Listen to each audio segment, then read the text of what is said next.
Indonesia merupakan salah satu negara mega biodiversitas yang memiliki keanekaragaman hayati terbesar di dunia. Terdapat sekitar 40.000 spesies tumbuhan yang ada di Indonesia, dengan 180 spesies diantaranya berkhasiat dan dapat dimanfaatkan menjadi olahan makanan maupun minuman.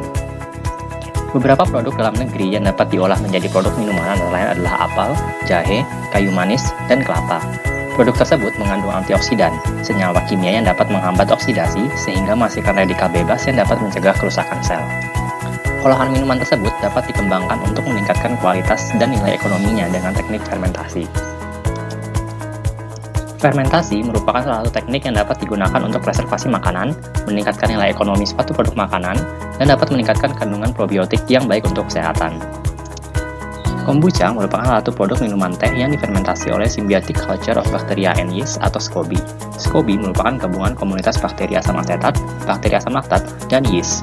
Yeast dominan pada SCOBY adalah Saccharomyces species, Schizosaccharomyces pombe, Zygosaccharomyces species, dan Torula spora species. Bakteri asam laktat dominan berupa Acetobacter psyllinum dan Gluconobacter species, serta bakteri asam laktat berupa Lactobacillus species dan Lactococcus species. Terdapat beberapa tipe fermentasi dan produk yang dihasilkan bergantung pada jalur metabolisme yang terjadi. Pada fermentasi kombucha terdapat 3 kombinasi yang terjadi, yaitu fermentasi alkohol, fermentasi laktat, dan fermentasi asetat yang disebabkan karena bakteri dan yeast bersimbiosis pada medium. Ragi akan memulai interaksi dengan menghasilkan enzim invertase yang akan merubah gula kompleks menjadi gula sederhana. Bakteri yang tidak dapat mencerna gula kompleks akan diuntungkan oleh ragi. Gula sederhana akan dirubah bakteri menjadi selulosa penyusun SCOBY dan asam-asam organik. Inilah mengapa kombucha terasa asam. Jika waktu fermentasi diperlama lagi, alkohol dan gas karbon dioksida yang dihasilkan ragi akan bertambah banyak. Namun, alkohol yang terlalu berlebihan bisa mematikan seluruh mikroba pada kombucha. Inilah peran bakteri untuk mencerna alkohol yang berlebih menjadi asam asetat yang tidak beracun. Selain interaksi kooperatif, ada juga nih kompetisi antar mikroba. Asam-asam organik yang dihasilkan bakteri akan menurunkan pH kombucha sehingga akan mematikan bakteri kompetitor. Hal ini dilakukan agar nutrisi dalam kombucha tidak direbut. Selain dengan mekanisme tersebut, SCOBY yang semakin tebal juga akan memblokir masuknya oksigen sehingga yang bisa hidup di dalam kombucha hanya bakteri anaerob dan mikroaerofilik. Jadi yang tetap mendominasi kombucha adalah bakteri penghasil asam organik dan ragi yang merupakan mikroba baik. Interaksi kooperatif dan kompetitif antar mikroba inilah yang meningkatkan nilai guna dari minuman kombucha. Pada video ini akan dilakukan penentuan cita rasa 3 resep produk kombucha dengan metode organoleptik. Ketiga produk kombucha tersebut adalah apple cinnamon kombucha yang berbahan dasar apel dan kayu manis, honey ginger kombucha yang berbahan dasar jahe dan madu, serta summer coconut kombucha yang berbahan dasar kelapa. Kali ini akan dibuat 3 variasi kombucha, yaitu apple cinnamon kombucha, summer coconut kombucha, dan ginger cinnamon kombucha. Cara membuatnya dimulai dengan pembuatan bahan dasar kombucha berdasarkan 3 resep yang telah disiapkan. Bahan-bahan yang diperlukan untuk membuat apple cinnamon kombucha yaitu siapkan 4,6 gram buah apel Fuji atau setara dengan 1/4 buah apel Fuji, gula 10 gram, 1 batang cinnamon atau 3,67 gram, air 100 gram, dan 10 gram SCOBY dalam teh hitam. Apel yang telah dikupas dipotong kecil-kecil seperti dadu kemudian dimasukkan ke dalam blender. Tambahkan gula pasir 10 gram dan air 100 ml, kemudian di blender. Setelah itu, masukkan ke panci kecil dan tambahkan kayu manis. Kemudian, panaskan dengan api kecil hingga tercium aroma kayu manis. Hal ini dilakukan untuk meminimalisir adanya kontaminasi mikroba yang terdapat dalam minuman selama fermentasi. Tiriskan dan masukkan ke dalam jar. Bahan dasar kombucha pertama dengan resep apple cinnamon kombucha telah selesai dan siap untuk difermentasi. Resep selanjutnya adalah pembuatan summer coconut kombucha. Bahan-bahan yang diperlukan untuk membuat summer coconut kombucha adalah air kelapa 90 ml, gula merah 50 gram, air 50 ml, dan 10 gram SCOBY dalam teh hitam. Cara membuatnya yang pertama, cairkan 50 gram gula merah dalam 50 ml air, kemudian panaskan hingga mencair. Selanjutnya, campurkan 90 ml air kelapa dengan 10 ml gula merah yang telah dicairkan. Kemudian, masukkan ke dalam jar.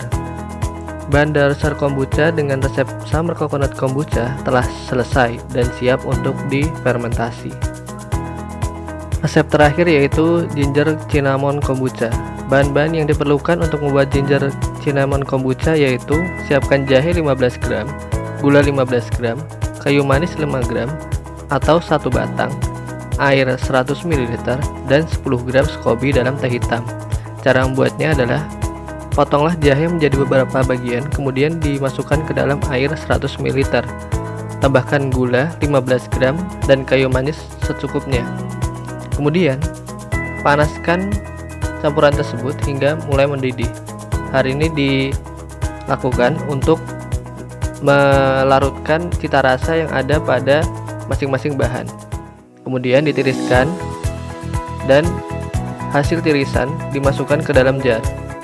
Bahan dasar kombucha ketiga dengan resep ginger cinnamon kombucha telah selesai dan siap untuk difermentasi. Langkah terakhir adalah proses fermentasi. Pada setiap resep kombucha yang telah disiapkan sebelumnya, masing-masing ditambahkan SCOBY dan diberi sedikit air SCOBY secara aseptis. Kemudian jangan lupa untuk ditutup dengan kain. Kemudian, bahan yang telah ditambahkan SCOBY didiamkan selama 5-7 hari untuk melakukan proses fermentasi. Mudah kan? Selain enak, kombucha ini berkhasiat untuk kesehatan. Selamat mencoba teman-teman. Untuk hasil pengamatan, ketiga kombucha kami lakukan uji organoleptik pada aroma, rasa, warna, tekstur, dan penampilan. Uji ini kami lakukan sebelum fermentasi dan saat fermentasi pada hari ke-5 dan 7. Jadi, sebelum fermentasi, ketiga kombucha memiliki aroma dan rasa yang khas sesuai dengan bahan baku pembuatannya, yaitu aroma dan rasa khas apel dan kayu manis untuk apel cinnamon kombucha, aroma dan rasa khas kelapa untuk summer coconut kombucha, dan aroma serta rasa khas jahe dan kayu manis untuk ginger cinnamon and honey kombucha. Sedangkan dari aspek warna, apel cinnamon memiliki warna pucat, summer coconut memiliki warna kekuningan, dan ginger cinnamon and honey memiliki warna coklat kemerahan. Untuk aspek tekstur dan penampilan, summer coconut dan ginger cinnamon and honey memiliki kesamaan, yaitu tekstur encer dan tidak ada granula, serta penampilan yang transparan dan jernih. Berbeda dengan apple cinnamon yang teksturnya kental dan memiliki granula, sedangkan penampilannya keruh. Setelah fermentasi selama 5 hari, kami lakukan kembali uji organoleptik dan didapatkan untuk apple cinnamon kombucha masih diperoleh aroma dan rasa khas apel dan kayu manis. Namun sudah ditemukan sedikit aroma dan rasa asam. Sedangkan warnanya cenderung semakin gelap, begitu pula dengan tekstur yang semakin kental dan adanya perubahan penampilan menjadi semakin keruh. Untuk summer coconut kombucha, kombucha ini telah memiliki aroma dan rasa yang sangat asam serupa cuka. Selain itu, ditemukan juga warnanya yang menjadi coklat pucat, tekstur yang sedikit kental, dan penampilan yang lebih keruh. Untuk ginger cinnamon and honey kombucha, aroma dan rasanya cenderung sama dengan sebelum fermentasi, dan hanya ditemukan sedikit aroma dan rasa asam. Warna dan tekstur juga tidak mengalami perubahan, hanya terjadi perubahan pada penampilan yang menjadi sedikit keruh. Kemudian, uji organoleptik terakhir kami lakukan pada fermentasi hari ke-7. Didapatkan, ternyata ketiga kombucha hanya mengalami perubahan pada aspek rasa. Untuk apple cinnamon kombucha dan ginger cinnamon and honey, rasanya menjadi semakin asam. Namun, untuk summer coconut kombucha, rasa asamnya semakin berkurang. Sebagai gantinya, ditemukan adanya rasa alkohol yang menimbulkan panas pada tenggorokan. Ketiga kombucha dapat kita bandingkan juga tingkat keasamannya. Kombucha yang paling asam merupakan summer coconut kombucha, kemudian diikuti oleh apple cinnamon dan ginger cinnamon and honey kombucha. Kami juga melakukan perbandingan kondisi SCOBY antara ketiga kombucha. Didapatkan, SCOBY paling tebal berada pada summer coconut kombucha dan diikuti oleh apple cinnamon kombucha. Sedangkan, pada ginger cinnamon and honey tidak ditemukan SCOBY baru. SCOBY-nya hanya berasal dari SCOBY awal yang dimasukkan. Dari hasil organoleptik, kami memberikan penilaian pada ketiga kombucha berdasarkan hasil fermentasi hari ke-7. Penilaian dilakukan pada 5 aspek menggunakan skor 1-5. Dengan nilai mendekati 5 merupakan sangat suka dan nilai mendekati 1 merupakan sangat tidak suka. Kemudian, hasil skor ditotal untuk mendapatkan kombucha terbaik. Dari penilaian, kita dapatkan skor tertinggi pada Summer Coconut Kombucha. Namun, aroma dan rasanya cenderung kalah dari Apple Cinnamon Kombucha, terutama karena rasa Summer Coconut Kombucha yang terlalu asam.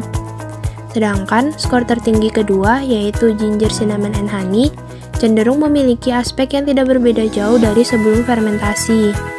Jadi, dapat dikatakan bahwa kombucha terenak merupakan Apple Cinnamon Kombucha berdasarkan skor aroma dan rasa. Tetapi, ditemukan permasalahan pada aspek penampilan, warna, dan tekstur. Permasalahan ini untungnya dapat kita atasi, yaitu dengan melakukan penyaringan yang akan menghilangkan granula dan mencerahkan warna dari Apple Cinnamon Kombucha. Sehingga Apple Cinnamon Kombucha dapat menjadi yang terbaik dibandingkan 2 kombucha lainnya.